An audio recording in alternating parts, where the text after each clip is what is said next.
Morning, everyone. About 10 years ago, my brother and I went to Poland. Being of Polish heritage is something we wanted to do, and we kind of went on the anniversary of my sister's death to kind of include her and her memory in that trip. But I need to start with two facts about my brother. One is he's 13 years older than me, and two, he doesn't travel much, so I had to do all the planning. So being the good brother that I am, he was in California, and I figured, okay, what's the best way to do this? So we decided to meet at the Chicago airport, and then from there we were going to take LOT Airlines to Poland. Again, being the good brother that I am, I know my brother can't find his way around an airport for a lot, so I took an early flight out so I could wait for him at the terminal when he came down. And so I saw him coming down the escalator, and he wasn't carrying anything, and I thought that was a little bit odd, but again, he wasn't, used to traveling. So I greeted him, and we walked out to the baggage carousel, and we stood there, and bags were going around, and he pulled out this little small briefcase type light bag, and so I let him get that one. We're talking, and finally he says, "Why are we still standing here?" And I said, "Because we're waiting for your other bag." He said, "I don't have another bag."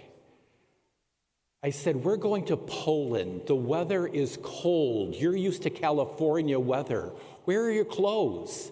"Oh, this'll do." He had a windbreaker on. That's all he had on top of his clothes. I was a little bit smug that first day in Poland when he knocked on my hotel door and he said, "Do you have any clothes I could borrow?" Okay, I wasn't a little smug. I was a lot smug with that. Let's just face that. We were gone for 10 days and he didn't think, and I don't think he had this gospel in mind about don't take an extra set of clothes or don't take a walking stick or money like that. He wasn't prepared. Jesus is talking to his disciples, not telling them not to take these things for like a lack of poverty. But he's talking to his disciples and says, don't take these things because you're burdening yourself with things you're not going to need. Take only the essentials with you. Take the word of God and spread it to the people. If you carry too much things, you're going to be more concerned with making sure they're safe than you are with spreading the gospel.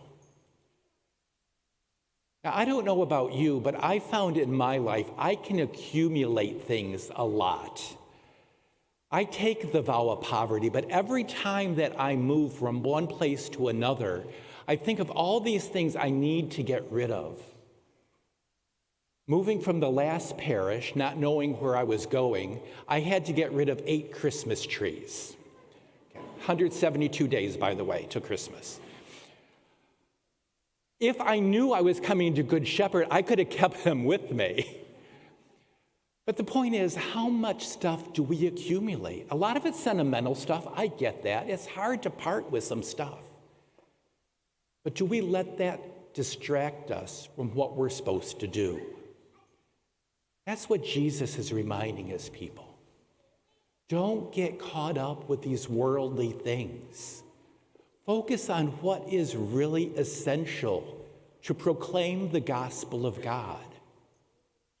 Are you going to pay more attention to the material things, or are you going to pay more attention to the spiritual things? We can amass so much in our life. I go back to when I was a child thinking of, I don't know if my dad built it, but it was a big toy box. And I had all kind of toys in there, from the time I was very young till the time I was in my, preteen kind of stuff. G.I. Joes and tops and guns and whirly things and just all kind of stuff.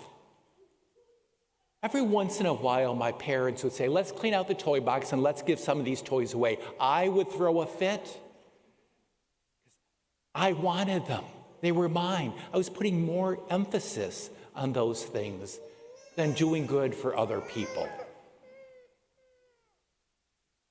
I think we need to ask ourselves, are we bogged down by the things in this life, the material things, the financial things? Or do we have this wonderful relationship with God and we focus on what he asks of us? I wrote this down the other day. I'm going to probably offend a lot of people here by saying it, but I really do think it's important to say. I worked with a pastor at a church a while back, and he was a strict kind of pastor. I don't want to say severe, but he was very strict, and he really wanted to impart faith to his congregation. And I remember overhearing a conversation he was having with a parent who was arguing that they can't send their kid to religious ed on whatever day it was, Wednesday, let's say. Can't send our kid to religious ed on Wednesday because it interferes with his sports practice. And this pastor looked at this person and said, sports is not going to get your child into heaven. Religious ed just may. What do we put our attention on in this world? I think that's what the gospel calls us to, especially when we hear about Jesus sending out these people and they're saying, the harvest is ripe, but the laborers are few. Do we do our part by word and action to proclaim the gospel of Jesus Christ? Or do we more proclaim the gospel of the world? Does our faith make a positive difference in the lives of others?